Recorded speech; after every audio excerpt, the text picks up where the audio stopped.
இறைவன் மிகப்பெரியவன்.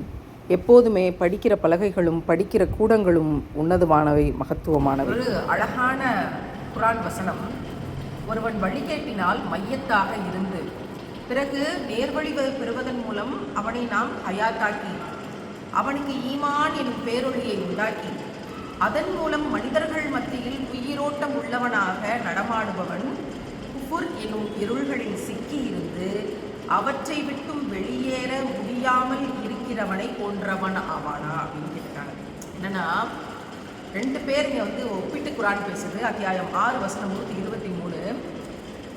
குஃபுர் அப்படிங்கிற இருள்களில் சிக்கி அதிலிருந்து வெளியேற முடியாமல் சில பேர் இருக்காங்க. அல்லாஹ் எதை தடுத்திருக்கானோ அந்த ஹராமான விஷயங்களை செய்யக்கூடியவங்க, இந்த கேட்டகரி தனியாக வைங்க. இன்னொரு கேட்டகரி ஏற்கனவே வழிகேட்டில் மையத்துனா ஜனாசா, டெட் பாடி மாதிரி வழிகேட்டினால ஒருத்தவங்க இருக்காங்க. ஆனால் இறைவன் என்ன செய்யறான்? கருணை கொண்டு அவங்களுக்கு நேர்வழி தந்துடுறான். நேர்வழி தந்ததுக்கு பிறகு பேரொழியை தந்து மனிதர்கள் மத்தியில் ஹலாலா வாழ வைக்கக்கூடிய ஒரு பாக்கியம் இருக்குல்ல, இந்த நபரும் ஒன்றாவாங்களான்னு நல்லா கேட்கலாம்.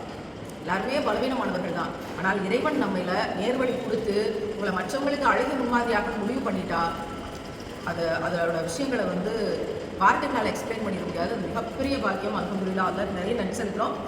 ஹலாலா அடிக்கிறவங்களும் ஹராமா அல்லாஹ் தடுக்கப்பட்டு செய்கிறவங்களும் ஒன்றாக மாட்டாங்கன்ற ரொம்ப அழகான ஒரு விஷயம். சுப்ஹானல்லாஹ். இறைவன்